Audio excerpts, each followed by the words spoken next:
Hello student, welcome to coherent English classes. मैं हूं आपका इंस्ट्रक्टर मोहम्मद ज़ियाउल्लाह कमर। आप देख रहे हैं हमारे YouTube channel coherent English classes. और आज इस वीडियो के अंदर हम लोग डिस्कस करने जा रहे हैं बिहार स्कूल एग्जामिनेशन बोर्ड के 11th की किताब रेनबो पार्ट 1 के chapter number 9 national unity nation and nationalism. ये एक आर्टिकल थी जिसे जयप्रकाश नारायण ने लिखा है और इसे बिहार स्कूल एग्जामिनेशन बोर्ड की 11th की किताब में आपको पढ़नी पड़ती है। तो आइए सबसे पहले स्टार्ट करते हैं। National unity nation and nationalism के जो ऑथर हैं जयप्रकाश नारायण, उनकी जीवनी को यानी उनकी ऑटोबायोग्राफी है उनको हम लोग देख लेते हैं। फिर उसके बाद जो है प्रत्येक पैराग्राफ का लाइन बाय लाइन ट्रांसलेट करेंगे, उसको इंग्लिश हिंदी के अंदर उसको ट्रांसलेट करेंगे, एक्सप्लेन करेंगे, समराइज करेंगे और साथ में वर्ड मीनिंग को देखते हुए चलेंगे। तो आइए स्टार्ट करते हैं। National unity nation and nationalism. सबसे पहले जयप्रकाश नारायण की जीवनी को देख लेते हैं। जयप्रकाश नारायण 1902 टू 1979। जयप्रकाश नारायण, इनका जन्म जो है 1902 ईस्वी में हुआ और जो मृत्यु है 1989 ईस्वी में हुआ। पॉपुलरली कॉल्ड लोक नायक, जिन्हें लोकव्यापी रूप से यानी बहुत ही फेमस रूप से उन्हें जयप्रकाश नारायण की जगह जो क्या कहते हैं लोग, लोक नायक कहते हैं। लोक नायक के नाम से इनको ये मशहूर थे, इन्हें जो है लोक नायक के नाम से जाना जाता है। Was one of the most prominent leaders and thinker in modern India. आधुनिक भारत के सबसे प्रमुख नेताओं और विचारकों में से एक थे। कौन? जयप्रकाश नारायण। समझ में आ गया? He played a major role in the struggle of independence. उन्होंने आज़ादी यानी भारत की जो आज़ादी हुई उनके संघर्ष में प्रमुख भूमिका निभाई। His struggle continue even after the countries achieve independence. और देश को आज़ादी मिलने के बाद भी जो है उनका जो संघर्ष था वो जारी रहा। He played a major role in socialist and Sarvodaya movement. उन्होंने समाजवादी, सोशलिस्ट का मतलब क्या होता है? समाजवादी। तो उन्होंने समाजवादी और सर्वोदय आंदोलन में जो है एक प्रमुख भूमिका निभाई। And finally in the movement against suppression of the civil liberty 1974 to 1977, popularly known as JP movement। और जो है अंततः नागरिक स्वतंत्रता दमन 1974 से 1977 तक, ये जो है इंदिरा गांधी के समय की बात है जब जो आपातकाल देश के अंदर लागू कर दिया गया था। उस वक्त में जो जेपी मूवमेंट नाम से एक जो है मूवमेंट नाम से जो है एक क्या हुआ कि एक आंदोलन का नेतृत्व किया। किसने किया? जेपी यानी जयप्रकाश नारायण ने इनका जो है नेतृत्व किया। In this extract from Jayaprakash Narayan selected work volume 2, JP explored the changing connotation of nation and the nationality at different points of time। Jayaprakash Narayan की जो किताब है जो जीवनी है उनकी, उनमें से एक सेलेक्टेड वर्क वॉल्यूम 2, ये जो एक किताब है उसका वॉल्यूम 2 मतलब कि दूसरा जो खंड है उसमें से लिया गया है, जो एक्सप्लोर करता है। एक्सप्लोर का मतलब होता है पता लगाने की कोशिश करता है। द चेंजिंग कैननटेशन, कैननटेशन का मतलब क्या कहते हैं? बदलते हुए अर्थ, मतलब कि जो बदलता रहता है हमेशा, जो कीप ऑन चेंजिंग रहता है। तो उसमें जो है नेशन एंड नेशनलिटी के जो डिफरेंट पॉइंट्स है उसको यानी डिफरेंट पॉइंट ऑफ टाइम में, मतलब कि विभिन्न समय में जो नेशन और नेशनलिटी की जो परिभाषा होती है वो अलग अलग होती है। ठीक है, तो इसको जब हम लोग पढ़ेंगे तो आपको बताएंगे कि नेशन और नेशनलिटी, ये दोनों चीज़, नेशन नेशनलिटी, ये दोनों अलग अलग चीज़ है और ये हमेशा समय के साथ साथ क्या होता है? चेंज होता रहता है। समझ में आ गया? The meaning of nation and nationality depend heavily on the circumstances of the state and the structure of society। यानी कि जो नेशन, राष्ट्र और राष्ट्रीयता जो है उसकी जो माने हैं, उसका जो डेफिनेशन है, उसका जो परिभाषा है वो जो है प्रमुख रूप से क्या चीज़ किस पर डिपेंड करता है, किस पे निर्भर होता है? सर्कमटेंसेस। सर्कमटेंसेस का मतलब क्या होता है कि जो परिस्थिति होती है उसको कहते हैं। स्टेट की जो परिस्थिति होती है और इसकी जो बनावट होती है, जो स्टेट की या सोसाइटी की जो बनावट होती है उसके ऊपर जो है डिपेंड करता है नेशन और नेशनलिटी की जो परिभाषा है वो। However, in ultimate analysis it mean that, हालांकि अंतिम विश्लेषण में इसका मतलब है कि, मतलब जब जयप्रकाश नारायण ने पूरा चीज़ डिटेल में बता दिया और लास्ट में जब कंक्लूजन पे आए यानी कि अंतिम जो एनालिसिस हुई उस पे जो है उनका मतलब कहने का ये था, the lower classes the masses, यानी निम्न वर्ग यानी कि जो जन साधारण लोग हैं, निम्न वर्ग लोअर क्लासेस यानी कि जो आम जनता है, जन साधारण जो है, उनकी बात की जा रही है। Should fight with imperialism not to secure their own freedom from the exploitation. यानी कि इम्पेरियलिज्म का मतलब क्या होता है? साम्राज्यवाद। साम्राज्यवाद से अपनी स्वतंत्रता के शोषण के सुरक्षित करने के लिए नहीं संघर्ष करना चाहिए। मतलब कि सिर्फ ऐसा नहीं कि हम साम्राज्यवाद जो होता है, जो विस्तारवाद में बिलीव करता है, उससे जो अगर आप लड़ाई लड़ते हैं तो सिर्फ अपनी जो है शोषण की शोषण, अपने आप को शोषण से बचने के लिए सिर्फ लड़ाई नहीं लड़े, but to enthrone the bourgeoisie and the landed magnate, बल्कि पूंजीपतियों और जो है भूपतियों के खिलाफ लड़ना चाहिए। मतलब कि सिर्फ अपने लिए लड़ाई नहीं लड़ना है, हमें जो है क्या करना है, साम्राज्यवाद के खिलाफ अगर हम लोग लड़ाई लड़ते हैं तो हमें जो है पूंजीपति जो होता है उसका और भूपति उसके खिलाफ भी लड़ना चाहिए। Who themselves do not participate in that fight in a place of imperial power.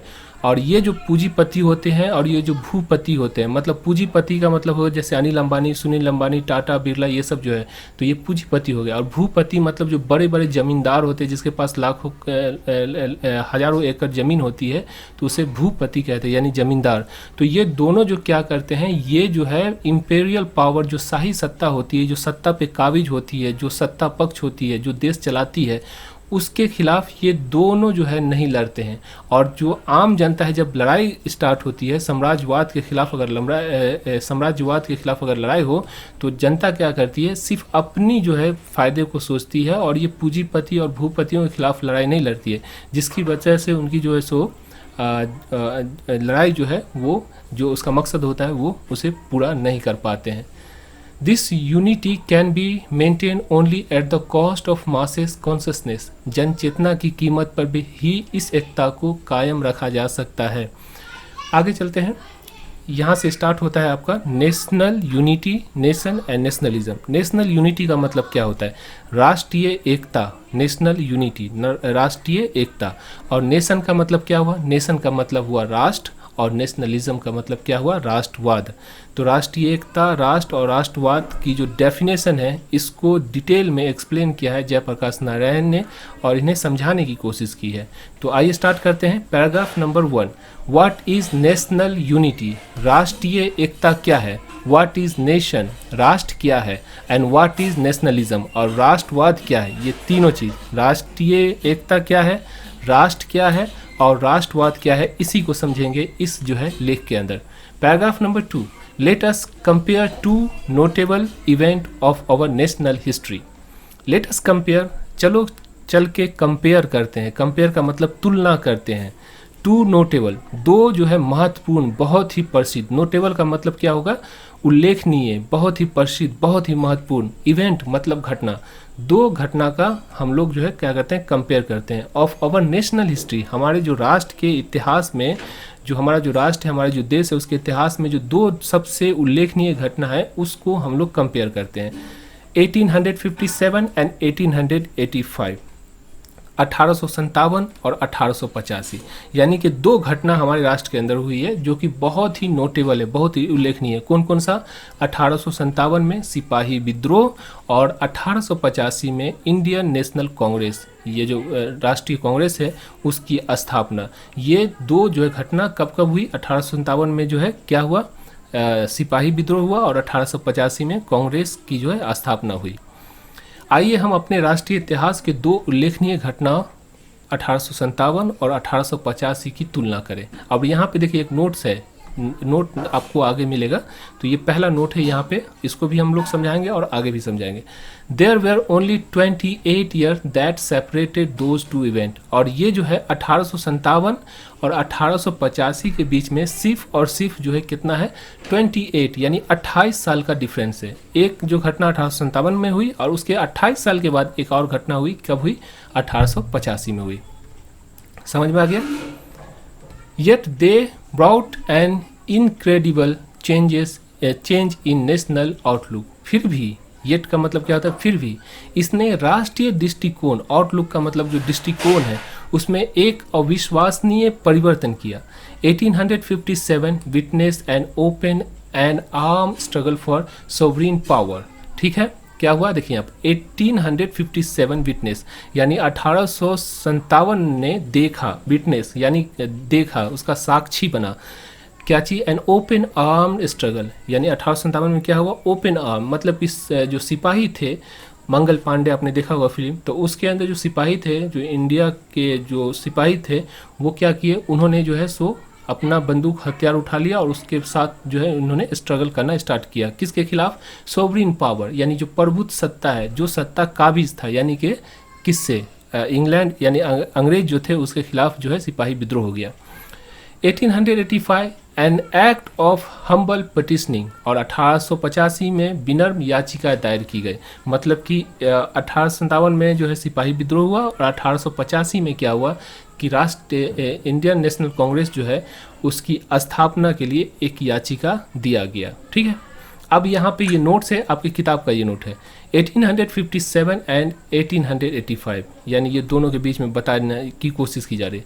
1857 was the year of so called sipahi mutiny and 1885 was the birth year of Indian National Congress, यानी कि 1857 जो था वो क्या था, सो कॉल्ड तथा कथित सिपाही विद्रोह का साल था, और 1885 जो था वो क्या था, ये बर्थ था किसका, इंडियन नेशनल कांग्रेस, यानी कि भारतीय राष्ट्रीय कांग्रेस की जो जन्म है उस जन्म हुआ कब, 1885 में। ठीक है, दूसरा नोट ये है, I have said about the nationalism in its modern sense is a recent development and grow with the national state of capitalism. मैं ऊपर कहा हूँ, यानी ऊपर लेखक मतलब कि जयप्रकाश नारायण ने कहा है कि राष्ट्रवाद अपने आधुनिक अर्थों में एक हालिया विकास है और राष्ट्र के पूंजीवाद अवस्था के साथ बढ़ती रहती है। मतलब क्या कहने का मतलब है, राष्ट्रवाद जो है, आप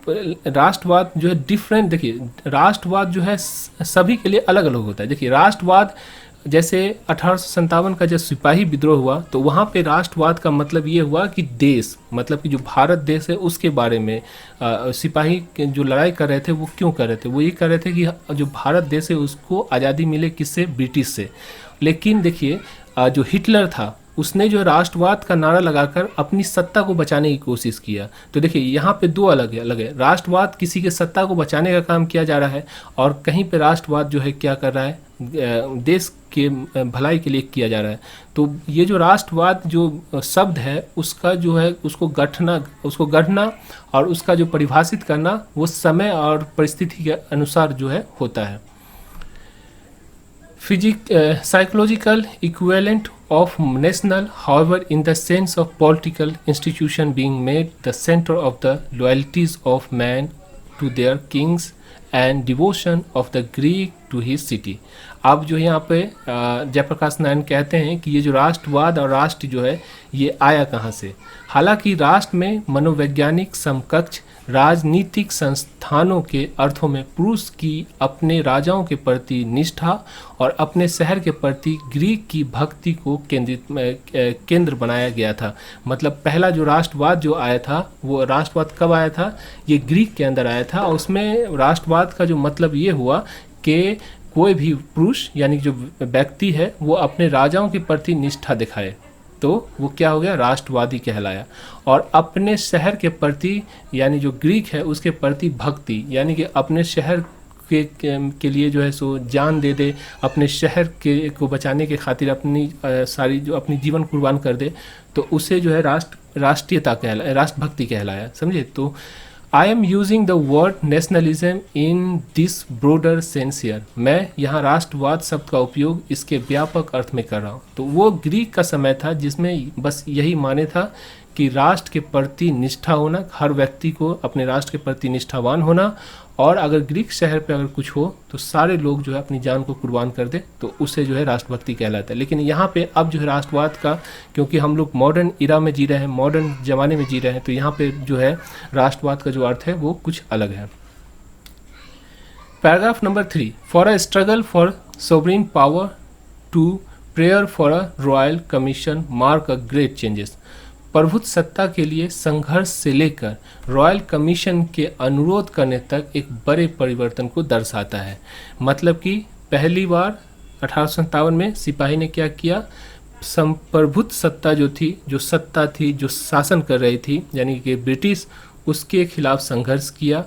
और 1885 में एक पटिशन दायर की गई जिसमें ये कहा गया कि इंडिया के लिए भी एक जो है पार्टी हो, मतलब जो कि अपनी मांग को जो है सो ब्रिटिश इंडिया जो कंपनी है, ईस्ट इंडिया कंपनी, उससे अपनी मांग को मंगवा सके या अपनी बात को बता सके। तो यहाँ पे दोनों में क्या हुआ, 1857 में सिपाही विद्रोह हुआ और 1885 में क्या हुआ कि यहाँ पे राष्ट्रीय कांग्रेस जो है उसकी स्थापना के लिए याचिका दायर की गई। Yet the latter has been called the beginning of formulation of India's demand. फिर भी पश्चात कथित, मतलब कि जो पहला वाला है 1857 की जो घटना है, उसको भारत की मांग के निर्माण की शुरुआत कहा जा सकता है। देखिए, दोनों भारत की मांग हुई। पहला 1857 में जब सिपाही ने विद्रोह किया, उसका भी यही मांग था कि तुम यहाँ से जाओ और हमारे भारत को हमें सौंप दो। और 1885 में जो इंडियन नेशनल कांग्रेस की स्थापना की गई, उसका भी यही डिमांड था कि ब्रिटिश इंडिया कंपनी से अपनी डिमांड, अपनी जो मांग है भारतीयों की, उसको मनवाया जा सके। ठीक है, लेकिन जो पहला वाला है वो जो है स्टार्टिंग था, शुरुआत था किस चीज़ का, भारत की जो मांग है, भारत की मांग की जो आवाज़ है उसके निर्माण का। ठीक है, आगे चलते हैं। If however both 1857 and 1885 represented national movement, हालांकि 1857 और 1885 दोनों ने राष्ट्रीय आंदोलन का प्रतिनिधित्व किया। इट इज़ ओबियस दैट, ये स्पष्ट है, nationalism means different thing at different time. राष्ट्रवाद का मतलब अलग अलग समय पर अलग अलग चीज़ें। देखें, एक के लिए राष्ट्रवाद का जो मतलब था ये कि बंदूक उठाओ, लड़ाई करो, उसे भगा दो, ये राष्ट्रवाद कहलाया। लेकिन दूसरा जो 1885 ईस्वी में स्टार्ट हुआ, उसके लिए क्या था, उसके लिए था कि बैठें और डिस्कशन करें, उसे समझाएं, अपनी मांग को मनवाए और उसे यहाँ से भगा दें। तो दोनों, देखिए, दोनों राष्ट्र के लिए ही काम कर रहे हैं, लेकिन दोनों की जो नज़रिया है, सोच है, वो अलग अलग होती जा रही है। The difference lie only not only in its objective but also in human content. यह अंतर जो है न केवल उसके उद्देश्य में था, बल्कि इसकी मानव संतुष्टि में भी निहित होता है। In 1857 feudal chief and their soldier were the nationalist. 1857 में समानती, अब देखिए समानती का मतलब क्या होता है, समानती का मतलब होता है जमींदार। समानती का मतलब क्या होता है, जमींदार।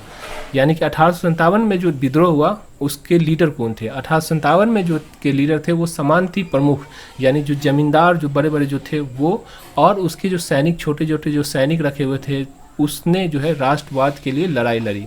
जैसे वीर कुंवर सिंह कौन थे, बिहार के जमींदार थे, और इन्होंने जो है 1857 में भाग लिया। तो 1857 की जो लड़ाई लड़ी गई वो किसके द्वारा लड़ी गई, 1857 की लड़ाई जो है वो जो है सो जो जमींदार है उसके उन्होंने लड़ी, है ना। And in 1885 72 gentleman extracted from the middle class. और 1885 में क्या हुआ, 72 जो सज्जन थे, मतलब कि जो आदमी थे, वो कहाँ से थे, मिडिल क्लास से थे। ना उसके पास ज़मीन थी, ना उसके पास उतनी जो है सो बड़ी सेना थी, including the cadre of retired government servant. और इसमें जो है 72 में जो क्या था, वो रिटायर जो हो चुके थे गवर्नमेंट सेवा से, उसके भी सेवानिवृत्त जो कर्मचारी थे वो भी जो है इसके अंदर थे। ठीक है, और ये देखिए, ये 72 कौन थे, ये किस की बात हो रही है, इसको समझने के लिए देखिए यहाँ पे विकिपीडिया पे आप चले जा सकते हैं। History of Indian National Congress, यानी इंडियन नेशनल कांग्रेस का जो इतिहास है वो क्या हुआ। देखिए, Indian National Congress was established when 72 delegate from all country met Bombay in 1885। यानी 1885 में 72 लोग जो है एक जगह एकत्रित हुए, किसके अंदर, मुंबई के अंदर, किसके लिए, इंडियन नेशनल कांग्रेस को बनाने के लिए। ठीक है, उसका जो नेतृत्व किसने किया, ये जो व्यक्ति है एलन ऑक्टिवान ह्यूमे। ये जो है इन्होंने क्या किया कि इन्होंने इंडियन नेशनल कांग्रेस की स्थापना की। इसके अंदर 72 लोग थे जिन्होंने जो इंडियन नेशनल कांग्रेस की मांग उठाई। तो इस तरह से आपका जो है चैप्टर नंबर 9 का पहला वीडियो का समापन हुआ। आशा करता हूँ ये वीडियो आपको अच्छी लगी होगी। अगर आपको ये वीडियो अच्छी लगती है तो आप हमारी किताब रेनबो स्नैपशॉट पार्ट 1 को परचेज कर सकते हैं।